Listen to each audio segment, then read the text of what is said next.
আপনি নিশ্চিত জানেন এই ব্যক্তি আমাদের দেশের জন্য ক্ষতিকর, এরপরে আপনি তাকে বসাইতে চাইতেছেন, এটা খেয়ানত। আপনি নিশ্চিত জানতেছেন এই লোক আমার এলাকার জন্য খুব ক্ষতিকর হবে, এরপরে আপনি হইছে আমার আব্বা আমার দাদা এজন্য আমি, এটা খেয়ানত। খুব সাবধান, আমার আপনার দ্বারা যেন কোনো অযোগ্য ব্যক্তি যোগ্যতার আসনে না বসে। আমরা দাবি করে আমাদের দেশে 90% বেশি মুসলমান, তাহলে আমাদের একজন শাসক হওয়া দরকার কি? নারী না পুরুষ? অবশ্যই পুরুষ, এবং মুসলমান, এবং যার 4টা কাজের যোগ্যতা আল্লাহ দান করবে এবং মৌলিকভাবে 10টি গুণ থাকবে, এমন একজন 10টি গুণে গুণান্বিত এবং 4টি কাজের যোগ্যতা রাখে এমন একজন আদর্শ রাষ্ট্র নায়ক যেন আল্লাহ আমাদের দেশে দান করেন। আমাদের ভাইয়েরা কাজ করতেছে, ওসামা ভাইও মাশাআল্লাহ কাজ করতেছে, দোয়া করি আল্লাহ তাআলা খেলাফতের স্বপ্ন নিয়ে আগাইতেছে। আমরা অবশ্যই সাহায্যকারী হিসাবে সহযোগিতা অবশ্যই করব, আমরা তাদের সাথে অবশ্যই থাকবো। আল্লাহ তাআলা যেন খুব শীঘ্রই আমাদের এই দেশে যেন আল্লাহ খেলাফত কায়েম, এটা যেন শুধু স্বপ্ন না হয়, আমরা যেন বাস্তবে দেখতে পারি ইনশাআল্লাহ। এই বাংলাদেশের প্রতিটা মুসলমান নামাজি হয়ে যাক, এই ফিকির আপনি করেছেন? উত্তর যদি হয় না, তাহলে আজকে এশার নামাজ আপনি আদায় করেছেন, কায়েম করেননি। আবার বুঝেন, আজকে এশা আপনি পড়েছেন, পড়ার পর ইমাম সাহেব জিজ্ঞাসা করলেন বিবিকে নামাজের কথা বলেন তো? বলি না। সন্তানকে নামাজের কথা বলেন? না। পরিবারকে নামাজের আদেশ করেন? না, করি না। এলাকার আশেপাশের ছেলেরা বিভিন্ন জায়গায় খেলাধুলা করে, হেলায় খেলায় তাদের সময়গুলা নষ্ট করে, তাদেরকে নামাজি বানানোর ফিকির করেন? উত্তর যদি হয় না, তাহলে আপনি এশার নামাজ আদায়কারী, কায়েমকারী না। এলাকার যারা সম্পদশালী আপনার জানা মতে যাকাত দেয় না, তাকে বুঝান যাকাত এটা ফরজ, এটা ওয়াজিব নফল না, এটা ফরজ। মাগরিবের পরে উপস্থাপক ঘোষণা করে আমরা মাহফিলের দ্বিতীয় অধিবেশন শুরু করতে যাচ্ছি পবিত্র কোরআনের তেলাওয়াতের মাধ্যমে। একটি ছেলের নাম ঘোষণা করা হয়, ছেলেটি কোরআনের তেলাওয়াত করা শুরু করে। শ্রোতারা তখন কেউ টুস বিস্কুট ভিজিয়ে খেতে থাকে, কেউ বা মাহফিলের অতিথি হিসাবে বিভিন্ন কামরায় তাদেরকে আপ্যায়ন করা হয়। তখন তারা বলতে থাকে এই মাগরিবের পরে এখন হুজুরে বসে যাবে, তাড়াতাড়ি তাড়াতাড়ি খা, কোরআন তেলাওয়াত দিয়ে দিছে, কোরআন তেলাওয়াতের পরেই বক্তা বসে যাবে। মানে এখন যেটা চলতেছে এটা কোনো বিষয় না, আগে খাওয়া শেষ কর, কোরআন তেলাওয়াতের পরেই কিন্তু হুজুর বসে যাবে। তো এখন কি হচ্ছে? তো কোরআন তেলাওয়াতের সময় আমরা খাইতেছি, এটা দেখবেন মাগরিবের পরে। ঠিক তেলাওয়াত শেষ, আর দেখবেন যদি কোনো ভালো আলোচক এখানে বসায় দেন, দলে দলে মানুষ আসতে থাকে, তো তেলাওয়াতের সময় আসতেছে না। তুমি নিজের জন্য যা পছন্দ করো, অন্যের জন্য তা পছন্দ করবা, তুমি খাঁটি মুসলমান হয়ে যাবে। 5 নাম্বার, ওয়ালা তুকসিরিদ দিহকা, আবু হুরায়রা বেশি হাসবা না। ফাইন্না কাসরাতাদ দিহকি তুমিতুল কলবা, বেশি হাসি অন্তরকে মৃত বানিয়ে দেয়, বেশি হাসি অন্তরকে মৃত বানিয়ে দেয়। 5টি কথা নবীজি বলেছেন। নবী আবু হুরায়রা রাদিয়াল্লাহু তাআলা আনহুকে বলেছিলেন, আবু হুরায়রা আমি এখন কিছু কথা বলবো, মাইয়াখুযু আন্নি হাউলাইল কালিমাত, আমি এখন কিছু কথা বলবো, এই কথাগুলা কে গ্রহণ করবে? ফায়ামালু বিহিন্না আও ইউআল্লিমু মাইয়ামালু বিহিন্না, নিজে আমল করবে আর অন্যকে শিখাবে, তারাও যেন আমল করে। কে আছো এমন? তো সাহাবী আবু হুরায়রা বলেছিলেন, হুজুর আমি আছি। তখন নবী 5টা কথা শিখাইলেন। আমরাও এখান থেকে এখন ওয়াদা করব যে হুজুর এই 5টা কথা শিখলাম, শুধু শিখলাম এমন না, আমরা আমলও করব, অন্যকে শিখাবো ইনশাআল্লাহ। এই আয়াত থেকে বোঝা যায় নিশ্চিত জেনে শুনে অপরাধীর পক্ষে আইনজীবী মামলা লড়া, কোর্টে গিয়ে তাকে নিরপরাধ সাব্যস্ত করার চেষ্টা করা নিঃসন্দেহে আমানতের খেয়ানত। এটা খেয়ানত। আলোচনার শিরোনাম দিতে পারি আমরা মুমিনের নির্বাচিত কিছু বৈশিষ্ট্য। মুমিনের নির্বাচিত কিছু বৈশিষ্ট্য। অত্র আয়াত থেকে মুমিনের 2টি বৈশিষ্ট্য আমরা শিখতে পারলাম। সন্দেহ ছাড়া আল্লাহ আল্লাহ রসুলকে বিশ্বাস করা, জান মাল নিয়ে আল্লাহর রাস্তায় লড়াই করা, এই 2টি গুরুত্বপূর্ণ বৈশিষ্ট্য আমাদেরকেও আল্লাহ অর্জন করার তৌফিক দান করেন।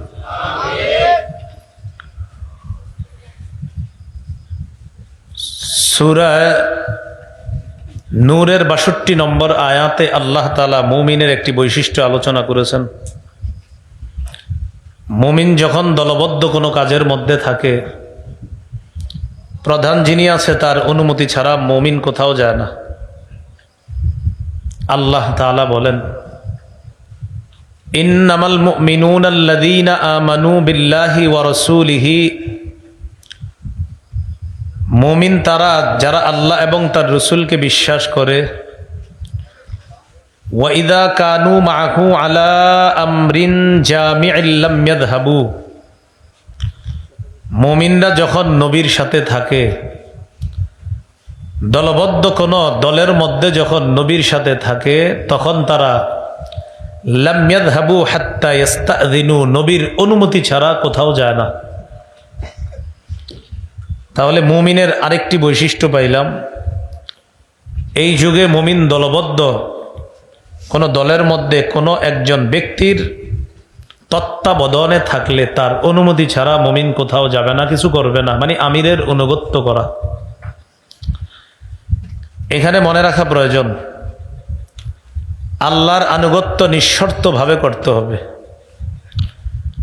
রাসূলুল্লাহ সাল্লাল্লাহু আলাইহি সাল্লামের আনুগত্য আল্লাহর হুকুমে নিঃশর্তভাবে করতে হবে। তাহলে আল্লাহ রসুলের আনুগত্য নিঃশর্ত।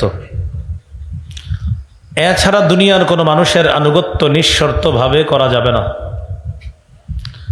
অন্য কারো আনুগত্য করতে গেলে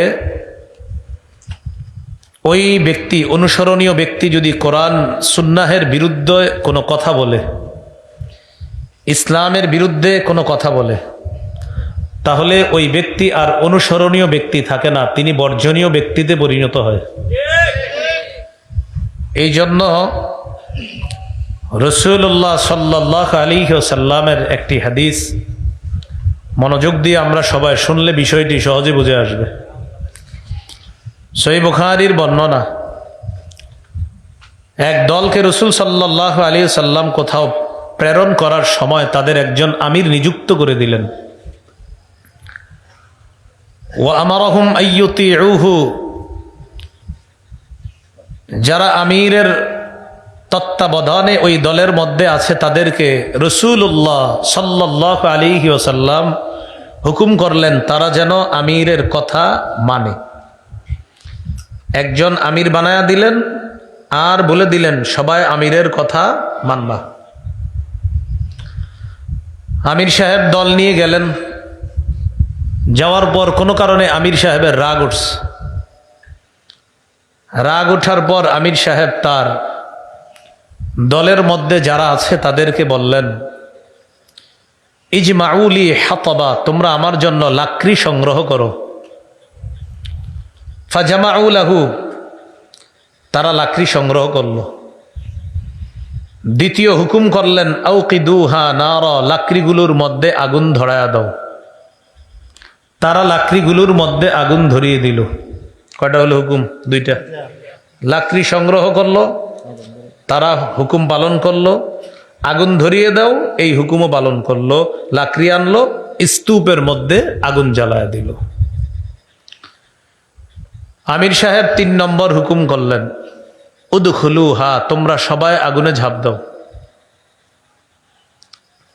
তাহলে আমির সাহেবের হুকুম পালন করতে হবে। আমির সাহেব আবার তাদেরকে বলেছিলেন, নবী কি তোমাদেরকে বলে নাই আমার কথা শোনার জন্য, আমাকে মানার জন্য? তারা বললেন, জি, আল্লাহ রসুল সাল্লাল্লাহু আলাইহি সাল্লাম বলেছেন আপনি যা বলবেন আমরা সেটাই শুনবো। অতএব তোমরা লাকড়ি সংগ্রহ করেছো, আগুন জ্বালিয়েছো, আমার হুকুমে এখন আগুনের মধ্যে তোমরা ঝাঁপ দাও। কথা বুঝে আসতেছে সবার? ফাহাম্মু, সাহাবায়ে কেরাম যারা ছিল তারা নিয়ত করে ফেললো আগুনে ঝাঁপ দেবে। আমির সাহেবের কথা তো শুনতে হবে।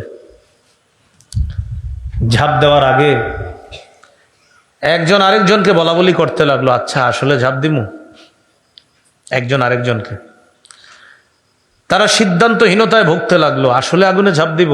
প্রথমে রেডি, পরে তাদের মধ্যে বলা বলি করতে লাগলো, ফারারনা মিনান নারি ইলা রাসূলিল্লাহি সাল্লাল্লাহু আলাইহি ওয়াসাল্লাম, আমরা আগুন থেকে পালিয়ে রাসূল সাল্লাল্লাহু আলাইহি সাল্লামের কাছে এসেছি, ছিলাম জাহান্নামী। নবীর কাছে এসে কালিমা পড়ে মুসলমান হয়ে জান্নাতে যাওয়ার চেষ্টায় আছে। আগুন থেকে বেঁচে নবীর হাতে হাত রেখে আলো তথা জান্নাতে যাওয়ার চেষ্টায় আছে। সেই নবী আমিরের কথা মানতে বলছে, সেই আমিরের কথা মানতে গিয়ে আগুনে ঝাঁপ দিব? যে আগুন থেকে বাঁচার জন্য নবীর কাছে আসলাম, সেই আগুনে ঝাঁপ দিব আমিরের কথা মানতে গিয়ে? সিদ্ধান্তহীনতায় ভুগতেছে।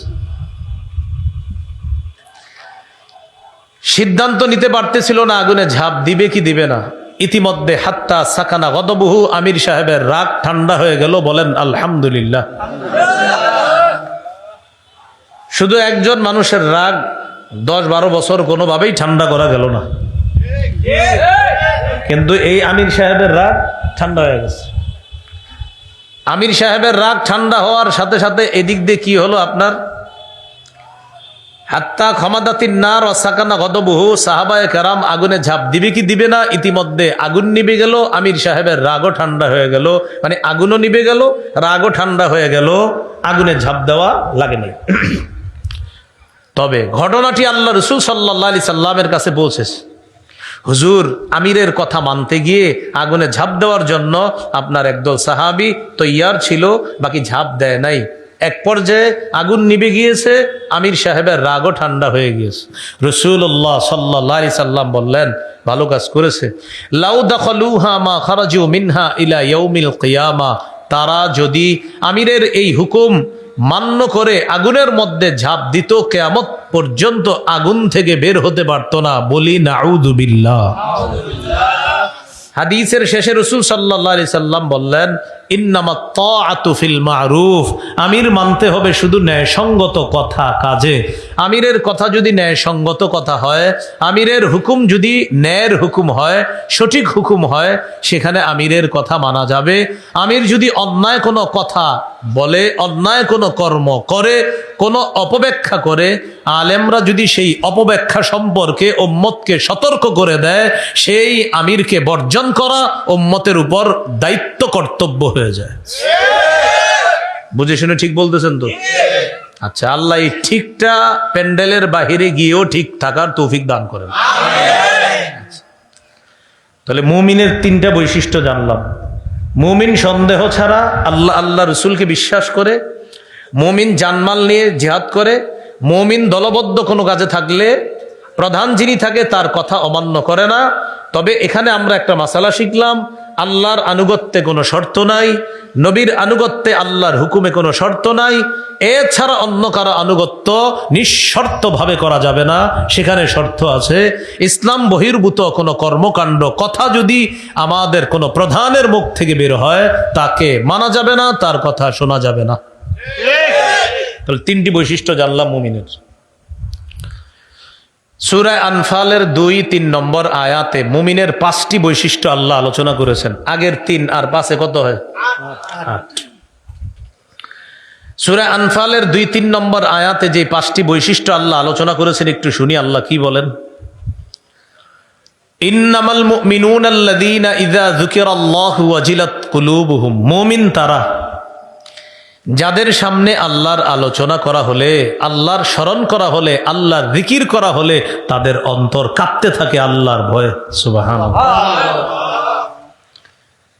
2 নম্বর, ওয়া ইযা তুলিয়াত আলাইহিম আয়াতুহু যাদাতহুম ঈমানা, মুমিনদের সামনে আল্লাহর কোরআন তেলাওয়াত করা হলে এই তেলাওয়াত তাদের ঈমান বৃদ্ধি করে দেয়, তাদের ঈমান বাড়ায় দেয়। বড় আফসোসের সাথে বলতে হয়, আমাদের এই মাহফিলগুলোতে আসরের নামাজের পর উপস্থাপক ঘোষণা করে আমরা আমাদের মাহফিলের প্রথম অধিবেশন শুরু করতে যাচ্ছি পবিত্র কোরআনের তেলাওয়াতের মাধ্যমে। আপনাদের সামনে কোরআন তেলাওয়াত করবে অমুক মাদ্রাসার হেফজ বিভাগের ছোট্ট বন্ধু মোহাম্মদ আব্দুর রহমান, বা একটা ছেলের নাম ঘোষণা করা হয়। ছেলেটি কোরআন তেলাওয়াত করে, আসরের পরে প্যান্ডেলে 2-4 জন বসে থাকে, আশেপাশে মানুষ ঘুরতে থাকে। কেন? আসরের পরে আর কি। তখন কোরআন তেলাওয়াত বাচ্চাটা করতে থাকে, 2-3 জন বৈশা, তাও মন দিয়ে শুনলে শুনে, না শুনলে এদিক সেদিক তাকায় থাকে। মাগরিবের পরে উপস্থাপক ঘোষণা করে আমরা মাহফিলের দ্বিতীয় অধিবেশন শুরু করতে যাচ্ছি পবিত্র কোরআনের তেলাওয়াতের মাধ্যমে। একটি ছেলের নাম ঘোষণা করা হয়, ছেলেটি কোরআনের তেলাওয়াত করা শুরু করে। শ্রোতারা তখন কেউ টুস বিস্কুট ভিজিয়ে খেতে থাকে, কেউ বা মাহফিলের অতিথি হিসাবে বিভিন্ন কামরায় তাদেরকে আপ্যায়ন করা হয়, তখন তারা বলতে থাকে এই মাগরিবের পরে এখন হুজুরে বসে যাবে, তাড়াতাড়ি তাড়াতাড়ি খা, কোরআন তেলাওয়াত দিয়ে দিছে, কোরআন তেলাওয়াতের পরেই বক্তা বসে যাবে। মানে এখন যেটা চলতেছে এটা কোনো বিষয় না, আগে খাওয়া শেষ কর, কোরআন তেলাওয়াতের পরেই কিন্তু হুজুর বসে যাবে। তো এখন কি হচ্ছে? তো কোরআন তেলাওয়াতের সময় আমরা খাইতেছি, এটা দেখবেন মাগরিবের পরে, ঠিক তেলাওয়াত শেষ আর দেখবেন যদি কোনো ভালো আলোচক এখানে বসায় দেন, দলে দলে মানুষ আসতে থাকে, তো তেলাওয়াতের সময় আসতেছে না। এটা হলো মাগরিবের পরের ঘটনা। এশার পরেও সেম ঘটনা, যে আমরা আমাদের শেষ অধিবেদন শুরু করতে যাচ্ছি তেলাওয়াতের মাধ্যমে। তো আল্লাহ বলেন মুমিনের বৈশিষ্ট্য হলো কোরআন তেলাওয়াত তার ঈমান বাড়ায়। সুবহানাল্লাহ। এজন্য আজকে থেকে আমরা যত মাহফিলের শ্রোতা হব, চাই এই মাহফিলটা 5 জনের মাহফিল হোক, 5,000-এর মাহফিল হোক, 50,000-এর হোক, 5 লাখের মাহফিল হোক, কোরআন তেলাওয়াত যখন হবে আমরা শ্রোতা যারা, আমাদের কাজ হবে 2টা। বলি কয়টা? বলেন সবাই, মনোযোগ সহকারে তেলাওয়াত শোনা। বলেন মনোযোগ সহকারে তেলাওয়াত শ্রবণ করা, চুপ থাকা, এই 2 কাজ। মন দিয়ে শুনবো, চুপ থাকবো, পুরাটা সুন্দরভাবে মিলাইলে চুপচাপ তেলাওয়াত শুনবো, চুপচাপ তেলাওয়াত শুনবো। এটাই আল্লাহ কোরআনে বলেছেন, ওয়া ইযা কুরিআল কুরআনু ফাসতামিউ লাহ, যখন কোরআন তেলাওয়াত করা হয়, কোরআন পড়া হয়, ফাসতামিউ লাহ, কোরআন মনোযোগ সহকারে শোনো, ওয়া আনসিতু, এবং চুপ থাকো। মা বোনরা যারা আছি মেহেরবানি করে কোরআন তেলাওয়াত যখন হয় তখন আপনারা আল্লাহর রাস্তায় রান্না বান্না ইত্যাদি যে কাজে থাকেন, কাজটা একটু অফ করে কোরআন তেলাওয়াতটা মন দিয়ে শোনেন আল্লাহর রাস্তায়। কিন্তু মা বোনরাও উল্টাটা করে, তারা তেলাওয়াতের সময় কাজ করে আর হুজুর আলোচনা শুরু করলে সব কাজ বন্ধ দিয়ে তখন ঘরে বসে যায় তেলাওয়াত বয়ান শোনার জন্য। তাহলে আজকে থেকে আমরা এখানে যারা আছি আমরা শুরু করব যে আমরা যত জায়গায় যাব কোরআন তেলাওয়াত হবে, আমাদের কাজ হলো চুপ থাকা, মন দিয়ে শোনা। সকলে দিল থেকে বলি ইনশাআল্লাহ। ঠিক তো? আচ্ছা, তাহলে আল্লাহ তাআলা বললেন জিকির করা হলে অন্তর কাঁপবে, 2 নাম্বার তেলাওয়াত করা হলে তেলাওয়াত তাদের ঈমান বাড়ায় দিবে। 3 নাম্বার ওয়া আলা রাব্বিহিম ইয়াতাওয়াক্কালুন, তারা আল্লাহর উপর ভরসা করবে। আল্লাহর উপর ভরসা কাকে বলে? আল্লাহর উপর ভরসা, আপনি আপনার গরু ঘরের মধ্যে, গরুটা রশি খুলে দিয়ে, দরজাটা খুলে দিয়ে আপনি ঘরে এসে ঘুমাইলেন আর বললেন আল্লাহ ভরসা। রাসূলুল্লাহ সাল্লাল্লাহু আলাইহি সাল্লাম বলেন এটার নাম তাওয়াক্কুল না। মাঠের মধ্যে যথাযথভাবে পশুর যত্ন নিবা, এরপর বলবা আল্লাহ ভরসা, আমার পশু আমার ঘরে ফিরে আসবে, এটার নাম তাওয়াক্কুল। ঘরের মধ্যে পশুটা বাঁধবেন, বাঁধার পর আয়াতুল কুরসি পরে দরজা বন্ধ করবেন, এরপর বলবেন আল্লাহ ভরসা, কিচ্ছু হবে না, এটার নাম তাওয়াক্কুল। ইমাম সাহেবের কাছে দোয়া চাইলেন আর বললেন হুজুর আগামী মাসে যেন আমার 20,000 টাকা আল্লাহ আমাকে দেয়। মাস শেষে ইমাম সাহেবের কাছে এসে বলে হুজুর দোয়া করছেননি? করছি তো। টাকা তো আসে নাই পকেটে। ইমাম সাহেব বললেন 1 মাস কি করছেন আপনি? ঘরে বসেছিলাম। মানে ঘরে বসে আপনার টাকা আসবে? হ্যাঁ, আমি না আল্লাহর উপর ভরসা করছি আর আপনি দোয়া করবেন, পকেটে টাকা এসে পড়বে 20,000। আসলো না তো। নবীজি এটাকে তাওয়াক্কুল বলে নাই। তাওয়াক্কুল বলেন আমার সাথে, বলেন বান্দার চেষ্টা, ফলাফল আল্লাহর। আবার চেষ্টা বান্দার, বলেন চেষ্টা, ফলাফল আমার। চেষ্টার ফলাফল কে দিবে? হ্যাঁ, আমি চেষ্টা করব। আমি একটা চাকরিতে ঢুকছি, ঢুকার পর আমি চেষ্টা করতেছি আল্লাহ আমি হালাল ভাবে কিছু বেতন পাইতেছি, আল্লাহ আপনি বরকত দেন। আমি আপনার উপর ভরসা করতেছি আল্লাহ, ইনশাআল্লাহ আমি আগামী এই মাসের মধ্যে আমার ঋণগুলা পরিশোধ করব, আল্লাহ ভরসা, এটার নাম তাওয়াক্কুল। আমি চেষ্টা করতেছি আর রবের উপর ভরসা করতেছি যে আমার ঋণগুলো আমি পরিশোধ করব, এটার নাম তাওয়াক্কুল। মনে থাকবে নি? তাহলে জিকির করলে অন্তর কেঁপে উঠবে, তেলাওয়াত করলে ঈমান বাড়বে আর রবের উপর ভরসা করবে। 4 নাম্বার আল্লাযীনা ইউকিমুনাস সালাহ, যারা নামাজ কায়েম করে। নামাজ কায়েম করা দ্বারা উদ্দেশ্য হলো, আজকে এশার নামাজ যারা আপনারা পড়েছেন, আমি যদি প্রশ্ন করি বিবিকে নামাজের কথা বলেছেন? উত্তর যদি হয় না। আমি যদি বলি সন্তানকে নামাজের আদেশ করেছেন? উত্তর যদি হয় না। আমি যদি বলি পরিবারকে নামাজের হুকুম করেছেন? আপনার উত্তর যদি হয় না। আমি যদি বলি এই এলাকার মুসলমান নামাজি যেন হয়ে যায় এই চেষ্টা করেছেন? আপনার উত্তর যদি হয় না। এই বাংলাদেশের প্রতিটা মুসলমান নামাজি হয়ে যাক এই ফিকির আপনি করেছেন? উত্তর যদি হয় না, তাহলে আজকে এশার নামাজ আপনি আদায় করেছেন, কায়েম করেননি। আবার বুঝেন, আজকে এশা আপনি পড়েছেন, পড়ার পর ইমাম সাহেব জিজ্ঞাসা করলেন, বিবিকে নামাজের কথা বলেন তো? বলি না। সন্তানকে নামাজের কথা বলেন? না। পরিবারকে নামাজের আদেশ করেন? না, করি না। এলাকার আশেপাশের ছেলেরা বিভিন্ন জায়গায় খেলাধুলা করে, হেলায় খেলায় তাদের সময়গুলা নষ্ট করে তাদেরকে নামাজি বানানোর ফিকির করেন? উত্তর যদি হয় না, তাহলে আপনি এশার নামাজ আদায়কারী, কায়েমকারী না। একটা হলো আদায় করা, আর একটা কায়েম করা। কায়েম মানে প্রতিষ্ঠিত করা, নামাজ প্রতিষ্ঠিত করা। আজকে থেকে আমরা কি নামাজ আদায়কারী হব না কায়েমকারী হব? কায়েমকারী মানে আমিও এশার নামাজ পড়বো, বিবিকেও এশা পড়তে বলবো, পরিবারকে এশার কথা বলবো, পরিবারকে ফজরের কথা বলবো, এলাকার প্রতিটা যুব সদস্য যেন নামাজি হয়ে যায়, প্রতিটা নারী পুরুষ যেন নামাজি হয়ে যায়, এই চেষ্টা আমি অব্যাহত রাখবো। বাংলাদেশের প্রতিটি মুসলমান যেন নামাজি হয়, সারা পৃথিবীর মুসলমান যেন নামাজি হয়, এই ফিকির আমি রাখবো। তাহলে আমি হব নামাজ কায়েমকারী। তাহলে আজকে থেকে আমাদের একটা গুণ অর্জন করতে হবে, শুধু আদায় করব না, কায়েম করব। আল্লাহ আমাদেরকে নামাজ কায়েমকারী হওয়ার তৌফিক দান করে। নামাজ কায়েমকারী হওয়ার জন্য আল্লাহর কাছে একটা দোয়া করব, আমরা পড়ি আমার সাথে, বলেন, রব্বি জাআলনি মুকিমাস সালাতি ওয়া মিন যুররিয়্যাতি রব্বানা ওয়া তাকাব্বাল দুআ। 13 পারার 19 নম্বর পৃষ্ঠা সূরা ইব্রাহিমের মধ্যে আছে। ইব্রাহিম আলাইহিস সালাম আল্লাহর কাছে দোয়া করেছেন, রব্বি জাআলনি মুকিমাস সালাহ, হে আমার রব, আমাকে আপনি নামাজ কায়েমকারী বানান। ওয়া মিন যুররিয়্যাতি, আমার পরিবারকেও নামাজ কায়েমকারী বানান। রব্বানা ওয়া তাকাব্বাল দুআ, আমাদের রব, আমার দোয়া আপনি কবুল করেন। তাহলে ইব্রাহিম নবী কি দোয়া করছে? নামাজ কায়েমকারী বানান, নামাজ প্রতিষ্ঠাকারী বানান। আজকে থেকে এই দোয়াটা সবাই করব, আল্লাহ আমাকে, আমার পরিবারকে, আমাদেরকে আপনি নামাজ কায়েমকারী হওয়ার তৌফিক দান করেন। বাংলা বলতে পারবো তো ইনশাআল্লাহ? তাহলে জিকির করলে অন্তরে ভয় সৃষ্টি হবে, তেলাওয়াত করলে ঈমান বাড়বে, আল্লাহর উপর ভরসা। 4 নাম্বার নামাজ কায়েম করা।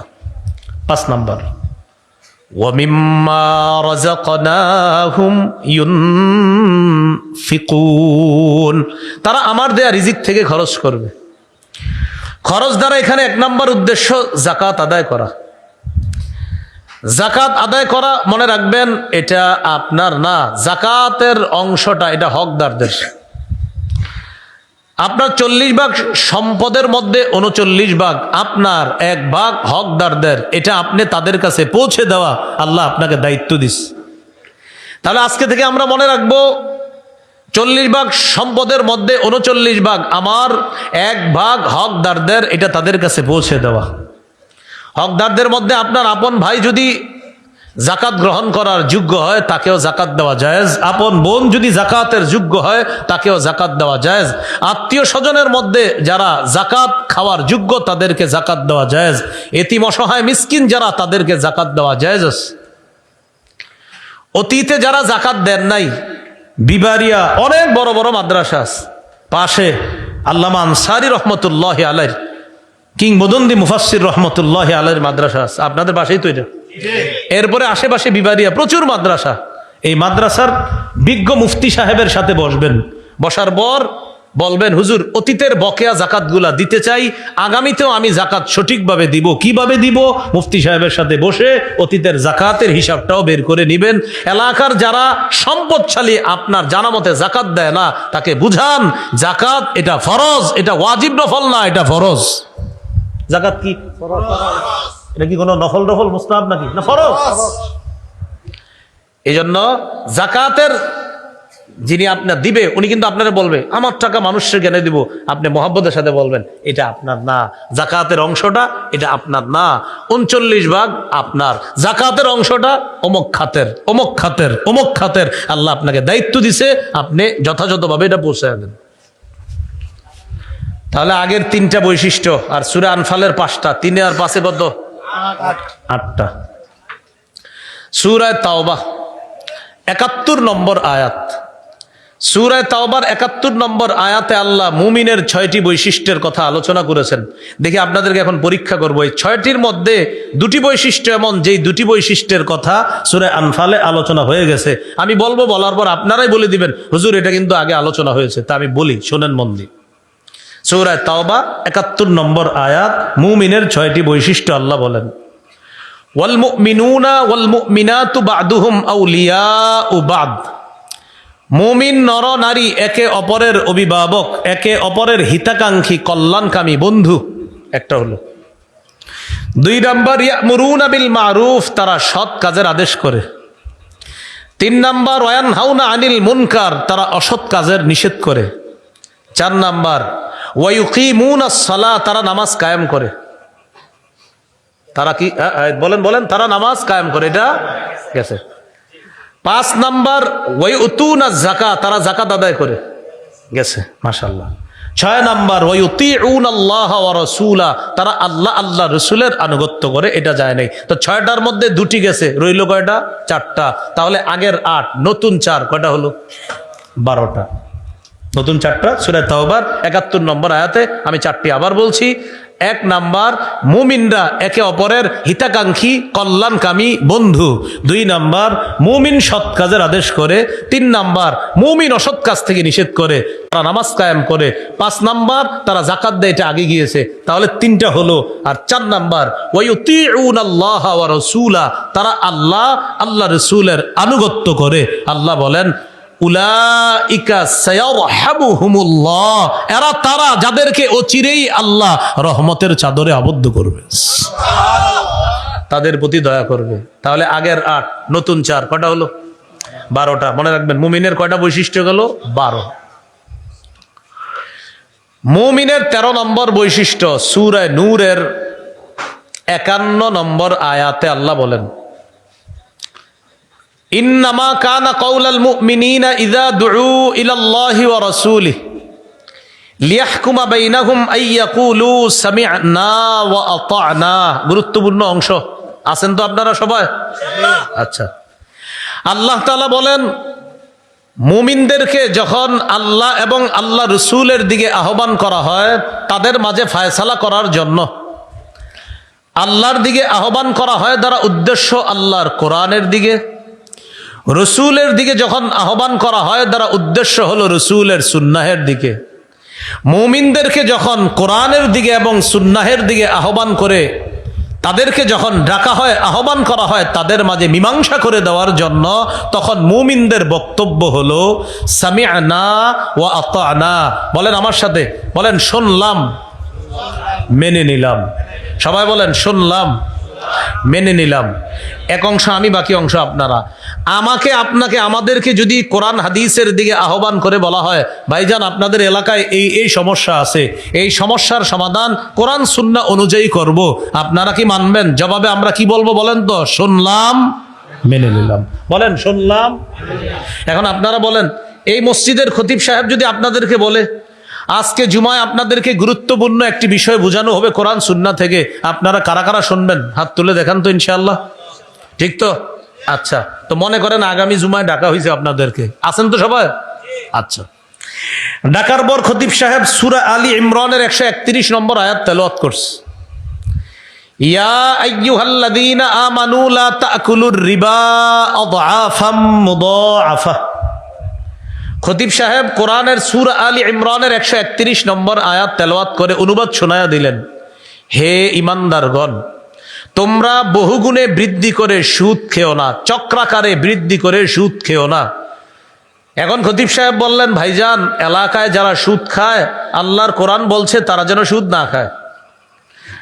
হাদিসের মধ্যে আছে, সহিহ বুখারীর বর্ণনা 2766 নম্বর হাদিস। এই হাদিসে রাসূল সাল্লাল্লাহু আলাইহি সাল্লাম 60টি ধ্বংসাত্মক অপরাধের কথা বলছে, এর মধ্যে একটা হলো আকলুর রিবা, সুদ খাওয়া। তাহলে খতিব সাহেব কোরআন সুন্নাহ অনুযায়ী একটা ফয়সালা করে দিছে আপনাদের এলাকায়, যে ভাই কোরআন বলছে সুদ খাওয়া হারাম, হাদিস বলতেছে সুদ খাওয়া হারাম, আপনারা কিন্তু ওয়াদা করছেন কোরআন হাদিস যা ফয়সালা করবে হুজুর আমরা শুনবো। এখন খতিব সাহেব বলার পর আমাদের জবাব হবে কি? হুজুর আমরা কথাটা শুনলাম, আমরা মানলাম। কি জবাব হবে? শুনলাম। এটা বলার পরেও মসজিদের বাহিরে এসে একদল বলবে গত 7 বছর তো হুজুরের বয়ান খুব সুন্দর ছিল, আজকে উনি সুদের ওয়াজটা করা কি জরুরি ছিল। এটা কোথায় এসে বলবে? বাইরে। তো আপনারা ভিতরে বললেন শুনলাম মানলাম, বাইরে এসে এই কথা কেন? এই কথা এই জন্য কারণ উনি বিশিষ্ট সুদখোর। আল্লাহ আমাদেরকে হেফাজত করেন। তাহলে মুমিনের 13 নম্বর বৈশিষ্ট্য, মুমিনকে যখন আল্লাহ রসুলের বাণী দ্বারা তাদের মাঝে মীমাংসা করা হবে, মুমিন তখন বলবে শুনলাম মানলাম। তাহলে বলেন আল্লাহর কথা নবীর কথা শুনবো মানবো তো ইনশাআল্লাহ? আল্লাহ তৌফিক দান করেন। তিরমিজির হাদিস 2305 নম্বর হাদিসের বর্ণনা। আবু হুরায়রা রাদিয়াল্লাহু তাআলা আনহুকে রাসূলুল্লাহ সাল্লাল্লাহু আলাইহি সাল্লাম 5টি জিনিস গুনে গুনে শিখাইয়া দিলেন। তার হাত ধরলেন, হাত ধরে এইভাবে 5টা জিনিস শিখাইয়া দিস। আদ্দা খামসা, গুনে গুনে 5টা জিনিস শিখাইছে। এখন আমি আপনাদের কাছ থেকে জানতে চাই এই 5টা জিনিস হাদিসের, আর আমরা একটু আগে মুমিনের বৈশিষ্ট্য বলছি। মুমিনের বৈশিষ্ট্য কোরআন যা বলবে মুমিন বলবে শুনলাম মেনে নিলাম, সুন্নাহ যা বলবে মুমিন বলবে শুনলাম মেনে নিলাম। এখন যে নবী 5টা কথা আবু হুরায়রা রাদিয়াল্লাহু তাআলা আনহুকে শিখাবে, আর আবু হুরায়রা পরম্পরায় আমাদের পর্যন্ত এই কথাগুলা পৌঁছাইছে, এখন এই কথাগুলা আমরা কি শুধু শুনবো নাকি বলেন কোনটা? শুনবো মানবো না দুইটাই? তাহলে হাদিস শোনার পর আমাদের জবাব হবে হুজুর শুনলাম মেনে নিলাম আমল করব, বলেন ইনশাআল্লাহ। রাসূলুল্লাহ সাল্লাল্লাহু আলাইহি সাল্লাম বলেন ইত্তাকিল মাহারিমা, আবু হুরায়রা হারাম থেকে বাঁচো, তাকুন আবাদান নাস, মানুষের মাঝে তুমি সবচাইতে শ্রেষ্ঠ আবেদ হয়ে যাবা, শ্রেষ্ঠ ইবাদত গুজার বান্দা হয়ে যাবা। সুবহানাল্লাহ। তাহলে হারাম থেকে বাঁচা, হারাম খাবো না, হারাম বলবো না, হারাম দেখবো না, হারাম করব না, হারাম কথা বলবো না, হারাম করব না, হারাম খাদ্য খাবো না, হারাম দেখবো না, বলেন ইনশাআল্লাহ। তাহলে হারাম থেকে বাঁচো, শ্রেষ্ঠ আবেদ হবা। 2 নম্বর অর্দ বিমা কাসামাল্লাহু লাকা তাকুন আগনান নাস, আবু হুরায়রা আল্লাহ তোমার জন্য যা ফয়সালা করেছেন এটা তুমি মেনে নাও, মানুষের মাঝে তুমি সবচাইতে স্বনির্ভর বান্দা হবা, মনের দিক থেকে তুমি সবচেয়ে ধনী মানুষ হয়ে যাবা। এখান থেকে কি শিখছি বলেন আমার সাথে সবাই বলেন আল্লাহর ফয়সালায় বলেন আমরা খুশি, বলেন আল্লাহর ফয়সালায় আমরা খুশি। এখন একজনের 10 তলা বাড়ি, আমার 1 তলা, তাহলে আমার ফয়সালা আল্লাহর, আমার রব তারে 10 তলা দিছে, এটা রবের ফয়সালা, আমাকে রব 1 তলা দিছে, এটাও রবের ফয়সালা, আমি আমার রবের ফয়সালায় খুশি। এই গেল 2 নম্বর। 3 নম্বর ওয়া আহসিন ইলা জারিকা তাকুন মুমিনা, তুমি প্রতিবেশীর সাথে উত্তম আচরণ করো তাহলে খাঁটি মুমিন হয়ে যাবা। তুমি প্রতিবেশীর সাথে উত্তম আচরণ করো তাহলে খাঁটি মুমিন হয়ে যাবা। কার সাথে উত্তম আচরণ করতে বলছে? প্রতিবেশীর সাথে। আজকে এখানে আসার পর আমি যখন নামছি, নামা মসজিদ পর্যন্ত আসলাম, মসজিদে নামাজ সালাত আদায় করলাম, সালাত আদায় করে এখান পর্যন্ত আসলাম, মাঝে অনেকে মুসাফা করছে, এক ছেলে তো মুসাফা করতে গিয়ে পানিতে পুড়ে গেছে এই আজকে। তো যারা আমার সাথে মুসাফা করলেন মাশাআল্লাহ, আমাকে যারা বলছেন আসসালামু আলাইকুম, আমিও বলছি ওয়ালাইকুম আসসালাম ওয়া রাহমাতুল্লাহ, এর মানে আপনি কিছু নেকির অংশীদার আমাকে বানাইলেন, আমি জবাব দিয়া আপনাকে কিছু নেকির ব্যবস্থা আল্লাহর পক্ষ থেকে আমরা আশা করতেছি। দুইজনের জন্য রবের কাছ থেকে দোয়া করলাম, রব যেন আমাকে শান্তিতে রাখে, আর আমি দোয়া করলাম রব যেন আপনাকেও শান্তিতে রাখে। কিন্তু যারা আজকে আমার জন্য এই শান্তির এতগুলা দোয়া করলেন আর আমিও পাল্টা দোয়া করলাম, তাদের মধ্যে এমনও লোক আছে যারা গত 10 বছর প্রতিবেশীর কোনোদিন বলেন নাই আসসালামু আলাইকুম। প্রতিবেশী এটা বল, কারণ এত প্রতিবেশী, আরে কি কম। সন্তান বাবাকে সালাম দেয় না কেন? আব্বারে কেমনে সালাম দেয়? এটা কোনো কথা? ভাতিজা চাচাকে সালাম দেয় না, সালাম মানি শান্তি, বলেন সালাম অর্থ। তো আপনার আব্বার শান্তির দোয়া দরকার নেই বলে না, আম্মার শান্তির দোয়া দরকার আসেনি? কথা বুঝেন, চাচার শান্তির দোয়া দরকার আছে।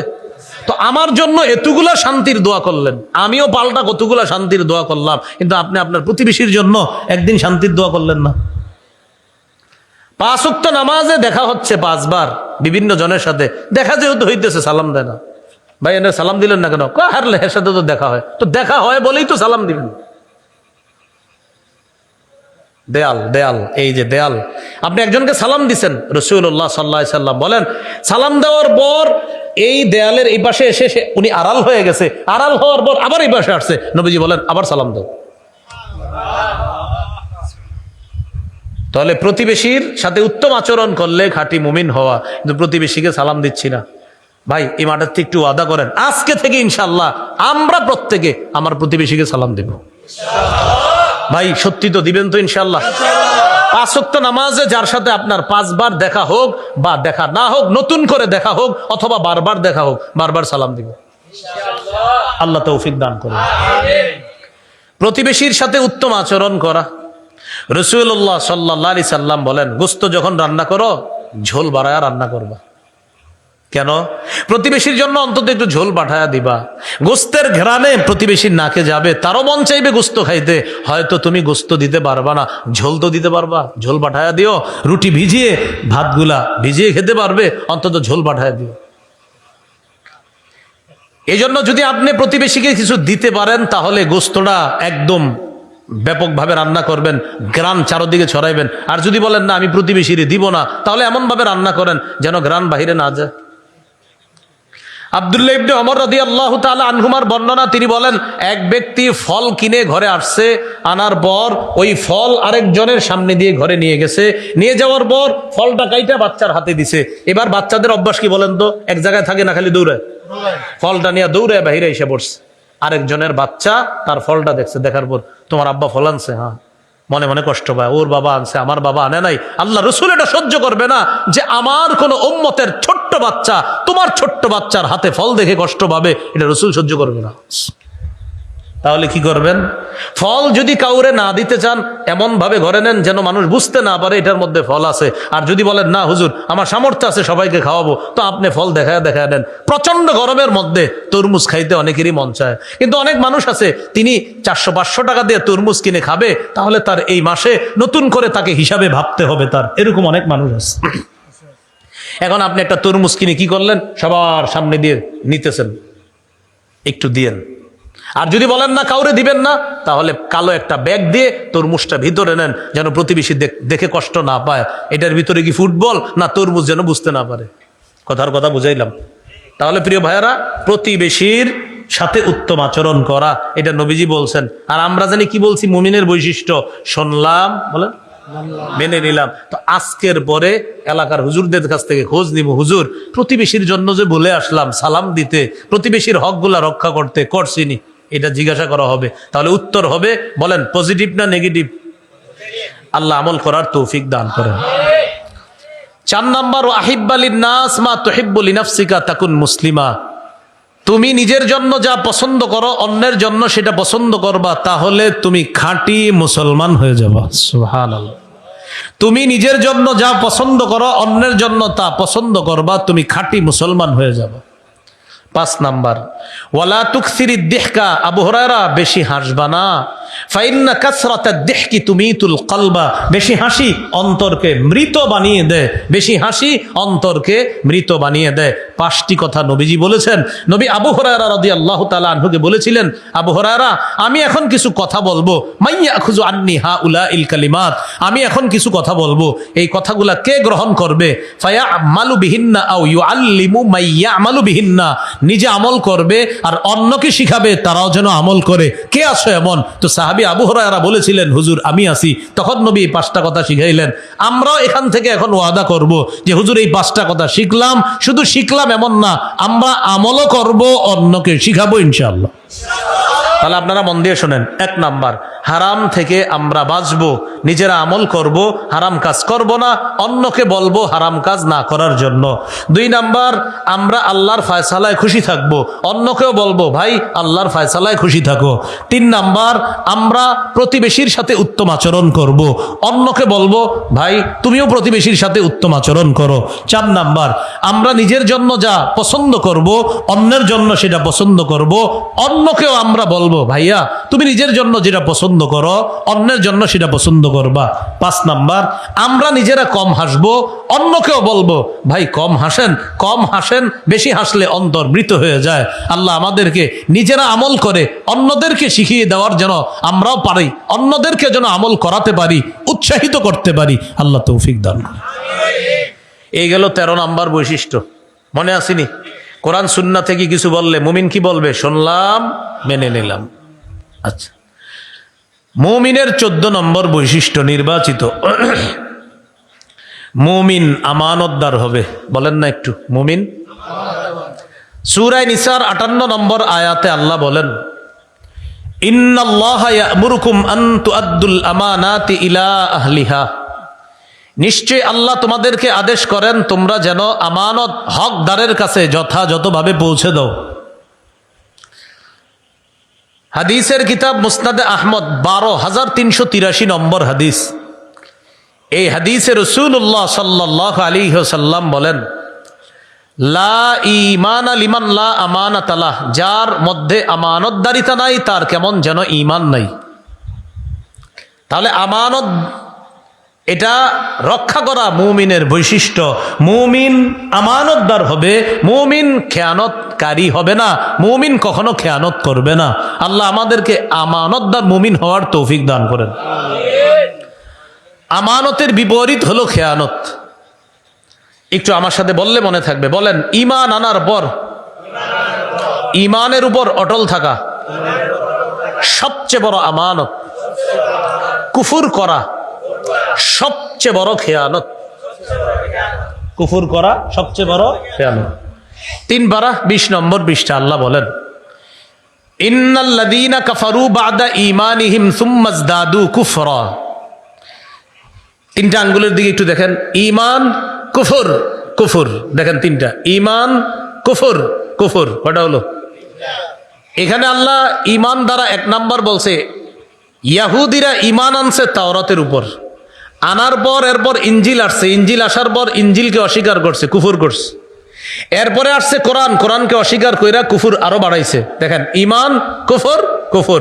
আল্লাহ বলেন, ইন্নাল্লাযীনা কাফারু বা'দা ঈমানিহিম, যারা কুফরি করে ঈমান আনার পর, তাওরাতের উপর ঈমান আনছে ইয়াহুদিরা, আনার পর কুফরি করেছে, ইঞ্জিল অস্বীকার করে, সুম্মা ইজদাদু কুফরা, এরপর তারা কোরআন অস্বীকার করে কুফর আরো বাড়াইছে।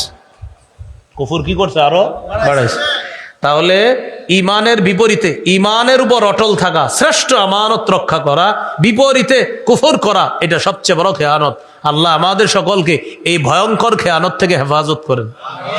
আমরা জেনে না বুঝে অনেক সময় বলে ফেলি এমন কথা যে কথায় কুফরি হয়ে যায়। এই জন্য সাবধান, খুব সাবধান থাকা। আকীদা, বিশ্বাস ঠিক রাখা। বিশ্বাস ভঙ্গ করা এটা অনেক বড় খেয়ানত।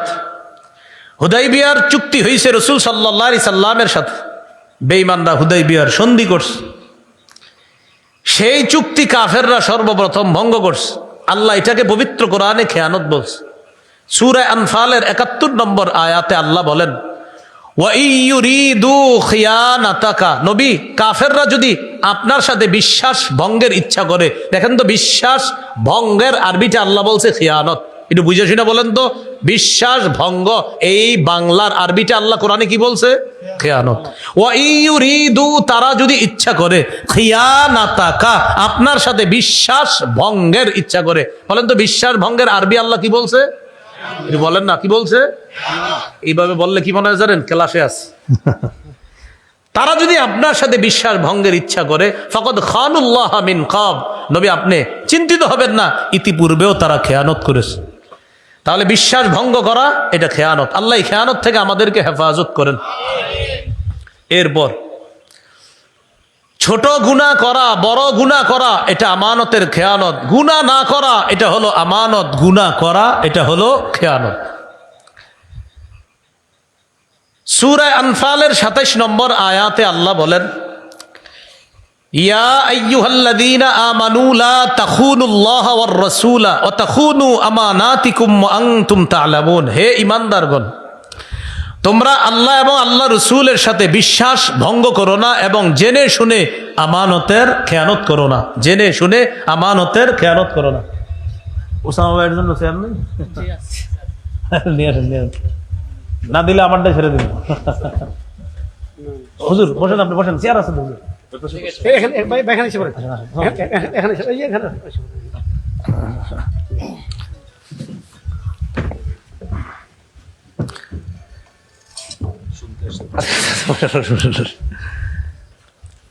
তো আল্লাহ তাআলা বলেন, হে ইমানদারগণ, তোমরা আল্লাহর সাথে রসুলের সাথে বিশ্বাস ভঙ্গ করো না এবং জেনে শুনে আমানতের খেয়ানত করো না।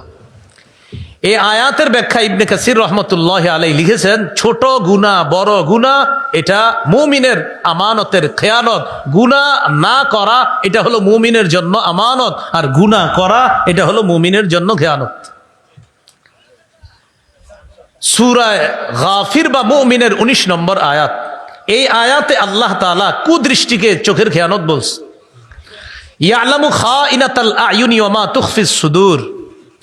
খাইনাতাল আয়ুনের একটা সুন্দর বাংলা হলো চোরাই চোখ, চোখের কোনা দিয়ে হারাম জিনিসের দিকে দেখা আর মনে মনে খারাপ কল্পনা করা। এটা অন্যরা না বুঝলেও আল্লাহ বলেন ইয়ালামু, আল্লাহ জানেন, খাইনাতাল আয়ুন চোখের খেয়ানত, ওয়া মা তুখফিস সুদূর আর অন্তর যা গোপন করে এটা আল্লাহ জানেন। এই আয়াতের ব্যাখ্যায় ইমাম কুরতুবী রহমতুল্লাহ আলাইহি লিখেছেন, আউয়ালু মা খালাকাল্লাহু তাআলা মিনাল ইনসানি আল ফারজ। সর্বপ্রথম আল্লাহ মানুষের যে অঙ্গটা সৃষ্টি করেছেন এটা হলো লজ্জাস্থান। আব্দুল্লাহ ইবনে আমর ইবনুল আস রাদিয়াল্লাহু তাআলা আনহুমার বর্ণনা। লজ্জাস্থান সৃষ্টি করার পর আল্লাহ বলেছেন, হাদিহি আমানা ইস্তাউদাতুকাহা, এই আমানত তোমার কাছে রাখলাম, ফালা তালবাসহা ইল্লা বিহাক্কিন, বান্দা এই আমানতের খেয়ানত করো না। ফাইন হাফিজতাহা হাফিজতুকা, বান্দা তুমি যদি লজ্জাস্থান নামক এই অঙ্গের আমানত রক্ষা করো, আমি আল্লাহ তোমাকে বিপদ আপদ থেকে রক্ষা করব।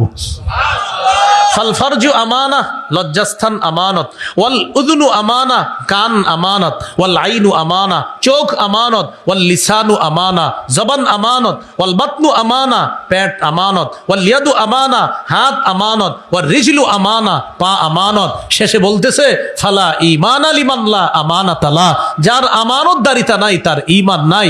অঙ্গ প্রত্যঙ্গের খেয়ানত আমরা যেন না করি, প্রতিটা অঙ্গকে আমরা গুনাহ থেকে যেন হেফাজত করতে পারি, আল্লাহ তৌফিক দান করেন। প্রতিটা অঙ্গ এটা কিন্তু আমানত আমাদের কাছে। মাঝখান দিয়ে একটা কথা মনে রাখি, কিয়ামতের ময়দানে প্রধান 4 সাক্ষী হবে, পক্ষে বিপক্ষে হতে পারে। 1 নাম্বার জমিন, যেখানে আমি আপনি চলতেছি বসতেছি উঠতেছি, জমিন সাক্ষী হবে।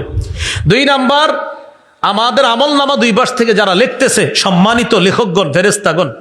3 নাম্বার অঙ্গ প্রত্যঙ্গ। 4 নাম্বার প্রধান সাক্ষী আল্লাহ তাআলা। এই 4 সাক্ষী থেকে বাঁচার কোনো সুযোগ নাই। আল্লাহ অন্য সাক্ষীর মুখাপেক্ষী ছিলেন না, এরপরে আল্লাহ আমাকে আপনাকে দেখায় দিবে, বান্দা দেখো তুমি যে অপরাধগুলা করেছো এগুলার সাক্ষী জমিন দিতেছে, সময় দিতেছে, তোমার অঙ্গ প্রত্যঙ্গ সাক্ষী দিতেছে। আমি আল্লাহ তো প্রধান সাক্ষী, এগুলা জরুরত ছিল না। এরপর আমাকে আপনাকে আল্লাহ বুঝাইয়া দিবে যে আল্লাহ কারো উপর সামান্য জুলুম করেন না। লা ইয়াজলিমু মিসকালা যাররা, সামান্য পরিমাণ জুলুম আল্লাহ কারো উপর করেন না। প্রিয় ভাইয়ারা, অঙ্গ প্রত্যঙ্গগুলো আমরা গুনাহ করব না, গুনাহ থেকে হেফাজত করার চেষ্টা করব, আল্লাহ তৌফিক দান করেন। ওয়াদা ভঙ্গ করা খেয়ানত। ইহুদিরা তাওরাত কিতাবে বিকৃত করছে, কিতাবের যথাযথ বাস্তবায়ন করা এটা হলো আমানত, এটা আল্লাহর সাথে ওয়াদা বান্দার উল্টায় দেওয়া এটা হলো খেয়ানত। সূরা মাইদার 13 নম্বর আয়াতে আল্লাহ বলেছেন, ফাবিমা নাকদিহিম মিসাকাহুম লাআন্নাহুম, ইহুদিরা বিশ্বাস ওয়াদা ভঙ্গ করার কারণে আমি আল্লাহ তাদেরকে অভিসম্পাদ করলাম। আল্লাহর অভিসম্পাদ মানে রহমত থেকে বঞ্চিত করা। আমি আল্লাহ তাদেরকে রহমত থেকে বঞ্চিত করলাম তারা ওয়াদা ভঙ্গ করার কারণে। ওয়াজআলনা কুলুবাহুম কাসিয়া, তাদের অন্তর শক্ত বানায়া দিলাম। ইউহাররিফুনাল কালিমা আম মাওয়াদিই, তারা কথাকে বিকৃত করে দিত, যথাযথ জায়গা থেকে তারা উল্টা কথাগুলা বিকৃত করে ফেলতো। 3 নম্বর 19 নম্বর পৃষ্ঠায় আছে, ইয়ালফুনা আলসিনাতাহুম বিল কিতাব লিতাহসাবুহু মিনাল কিতাব, এরা মুখের মাধ্যমে তাওরাতের বিধানগুলো এমন ভাবে বলতো, সামনে যারা থাকতো এরা ভাবতো এটা মনে তাওরাতেরই বিধান, অথচ আল্লাহ বলেন ওয়ামা হুয়া মিনাল কিতাব, অথচ এটা তাওরাতের অংশ না। ওয়ায়াকুলুনা হুয়া মিন ইনদিল্লাহ, এরা বলতো এটা আল্লাহর পক্ষ থেকে, ওয়ামা হুয়া মিন ইনদিল্লাহ, অথচ এটা আল্লাহর পক্ষ থেকে না। ধনী মানুষ ব্যভিচার করলে এরা এক বিচার করত, গরিবরা ব্যভিচার করলে আরেক বিচার করত, এভাবে তারা তাওরাত বিকৃত করত। আল্লাহ তাআলা বলেন এই ওয়াদা ভঙ্গ করার কারণে আমি আল্লাহর নাজিলকৃত তাওরাত তারা বিকৃত করা, এটা আমার সাথে ওয়াদার খেলাফ করা, আমি আল্লাহ তাদেরকে অভিসম্পাদ করলাম, আমি আল্লাহ তাদেরকে লানত করা মানে রহমত থেকে বঞ্চিত করলাম। আমরাও কিন্তু আল্লাহর সাথে ওয়াদাবদ্ধ, কোরআনের আদেশ নিষেধগুলা বাস্তবায়ন করা এটাও কিন্তু আমরা ওয়াদাবদ্ধ, এটা আমরা ওয়াদাবদ্ধ। আমরাও কিন্তু এই ওয়াদার খেলাফ করা যাবে না। আল্লাহ আমাদের সকলকে যেই কোনো ওয়াদা আমরা যেন রক্ষা করতে পারি, আল্লাহ তৌফিক দান করেন। এবার একটা গুরুত্বপূর্ণ কথা, এটা সামনে যারা শ্রোতা ভাই আছে আমরা বলি, মনে থাকবে। বলেন, অন্যায়ের পক্ষপাতিত্ব করা খেয়ানত। অন্যায়ের পক্ষপাতিত্ব করা কি? আমাদের দেশে এমন একটা সময় আসতেছে সামনে, আপনি পক্ষপাতিত্ব করবেন, বুঝে শুনে করবেন, কিন্তু খেয়ানত করেন না, সাবধান। আপনি খেয়ানত যে আমার দাদা করছে, আমার আব্বা করছে, এই জন্য আমিও করব না। আল্লাহর হস্তে খেয়ানত করেন না, অন্যায়ের পক্ষপাত আপনার দ্বারা যেন না হয়। সূরা নিসার 105 নম্বর আয়াতে আছে, ওয়ালা তাকুন লিল খাইনিনা খাসিমা, নবী আপনি খেয়ানতকারীদের পক্ষাবলম্বনকারী হবেন না। 107 নম্বর আয়াত সূরা নিসার, এখানে আছে ওয়ালা তুজাদিল আনিল্লাযীনা ইখতানুনা আনফুসাহুম, যারা নিজেদের সাথে খেয়ানত করে, নবী আপনি তাদের পক্ষে বাকবিতণ্ডা করবেন না। এই আয়াত থেকে বোঝা যায় নিশ্চিত জেনে শুনে অপরাধীর পক্ষে আইনজীবী মামলা লড়া, কোর্টে গিয়ে তাকে নিরপরাধ সাব্যস্ত করার চেষ্টা করা নিঃসন্দেহে আমানতের খেয়ানত, এটা খেয়ানত। তাহলে অন্যায়ের পক্ষপাতিত্ব করা এটা খেয়ানত, মুমিন আমানতদার হবে। এবার গুরুত্বপূর্ণ একটা কথা, এটাও একটু বলি সবাই। বলেন, অযোগ্য ব্যক্তিকে যোগ্যতার আসনে বসানো খেয়ানত, যোগ্য ব্যক্তিকে যোগ্যতার আসনে বসানো আমানত, অযোগ্য ব্যক্তিকে বসায় দেওয়া কি? আপনি নিশ্চিত জানেন এই ব্যক্তি আমাদের দেশের জন্য ক্ষতিকর, এরপরে আপনি তাকে বসাইতে চাইতেছেন, এটা খেয়ানত। আপনি নিশ্চিত জানতেছেন এই লোক আমার এলাকার জন্য খুব ক্ষতিকর হবে, এরপরে আপনি হয়েছে আমার আব্বা আমার দাদা এই জন্য আমি, এটা খেয়ানত। খুব সাবধান, আমার আপনার দ্বারা যেন কোনো অযোগ্য ব্যক্তি যোগ্যতার আসনে না বসে। আমরা দাবি করে আমাদের দেশে 90 ভাগের বেশি মুসলমান, তাহলে আমাদের একজন শাসক হওয়া দরকার কি? নারী না পুরুষ? অবশ্যই পুরুষ এবং মুসলমান, এবং যার 4টা কাজের যোগ্যতা আল্লাহ দান করবে এবং মৌলিকভাবে 10টি গুণ থাকবে, এমন একজন 10টি গুণে গুণান্বিত এবং 4টি কাজের যোগ্যতা রাখে এমন একজন আদর্শ রাষ্ট্র নায়ক যেন আল্লাহ আমাদের দেশে দান করেন। আমাদের ভাইরা কাজ করতেছে, ওসামা ভাইও মাশাআল্লাহ কাজ করতেছে, দোয়া করি আল্লাহ তাআলা খেলাফতের স্বপ্ন নিয়ে আগাইতেছে। আমরা অবশ্যই সাহায্যকারী হিসাবে সহযোগিতা অবশ্যই করব, আমরা তাদের সাথে অবশ্যই থাকব। আল্লাহ তাআলা যেন খুব শীঘ্রই আমাদের এই দেশে যেন আল্লাহ খেলাফত কায়েম, এটা যেন শুধু স্বপ্ন না হয়, আমরা যেন বাস্তবে দেখতে পারি ইনশাআল্লাহ। আল্লাহ তৌফিক দান করেন। তাহলে অযোগ্য ব্যক্তিকে যোগ্যতার আসনে বসানো খেয়ানো। সহিহ মুসলিমের 1825 নম্বর হাদিস, আবু যর গিফারি রাদিয়াল্লাহু তাআলা নবীজি সাল্লাল্লাহু আলাইহি সাল্লামকে বললেন, আলা তাস্তামিলুনি ইয়া রাসূলুল্লাহ, হুজুর আমাকে আপনি গভর্নর বানাইতে পারেন না? প্রাদেশিক গভর্নর, মানে অনেক সাহাবীকে নবীজি গভর্নর বানায় পাঠায়। তো নবীজি বললেন, আবু যর ইন্নাকা দাঈফ, তুমি দুর্বল মানুষ। ওয়া ইন্নাহা আমানা, দায়িত্ব এটা হলো আমানত। ওয়া ইন্নাহা ইয়াউমাল কিয়ামাতি খিজিয়ুন ওয়া নাদামা, এই দায়িত্ব কিয়ামতের ময়দানে এটা যদি একটু উল্টাপাল্টা হয় তাহলে এটা লাঞ্ছনার কারণ হবে, অনুতপ্ত হওয়ার কারণ হবে। তবে ইল্লা মান আখাযাহা, যে এই দায়িত্ব গ্রহণ করবে, বিহাক্কিহা যথাযথভাবে, ওয়া আদ্দাল্লাযী আলাইহি ফিহা, এবং সঠিকভাবে যে আদায় করবে, আল্লাহ তাকে 7 ব্যক্তি যাদেরকে আরশের ছায়াতলে জায়গা দিবে, আল্লাহ তাকেও জায়গা দিবে। তাহলে নবীজি কি বললেন? দায়িত্ব এটা আমানত, এটা আমানত, এটা কারোর জন্য লাঞ্ছনার কারণ হবে, মানে যে দায়িত্বের অবহেলা করবে। সহিহ বুখারীর বর্ণনা 59 নম্বর হাদিস, আবার 4232 নম্বর হাদিসও আছে। এক ব্যক্তি রাসূল সাল্লাল্লাহু আলাইহি সাল্লামের বয়ানের মাঝখানে এসে বলতেছে, মাতাস সাআ ইয়া রাসূলুল্লাহ, হুজুর কিয়ামত কবে? নবীজি সাল্লাল্লাহু আলাইহি সাল্লাম তার কথার জবাব না দিয়ে কথা শেষ করলেন। কথা শেষ করার পর নবীজি বললেন, আইনা উরাহুস সাইল, ওই ব্যক্তি কোথায় যে ব্যক্তি একটু আগে জিজ্ঞাসা করছে কিয়ামত সম্পর্কে? হুজুর এই যে আমি। নবীজি বললেন, ইদা দুইয়াতিল আমানা ফান্তাজিরিস সাআ, যখন আমানত নষ্ট করা হবে তখন কিয়ামতের অপেক্ষা করো। সাহাবায়ে কেরাম প্রশ্ন করলেন, কাইফা ইদাআতুহা ইয়া রাসূলুল্লাহ, হুজুর আমানত কিভাবে নষ্ট করা হবে? রাসূলুল্লাহ সাল্লাল্লাহু আলাইহি ওয়াসাল্লাম বললেন, ইদা ওয়ুসিদাল আমরু ইলা গায়রি আহলিহি ফান্তাজিরিস সাআ, যখন কোন অযোগ্য ব্যক্তিকে নেতৃত্ব দেওয়া হবে, দায়িত্ব দেওয়া হবে, তখন কিয়ামতের অপেক্ষা করো। এখান থেকে বুঝলাম অযোগ্য ব্যক্তিকে নেতা বানানো, দায়িত্বের আসনে বসায়া দেওয়া, এটা কিয়ামতেরও একটা আলামত, আবার আমানতের খেয়ানত।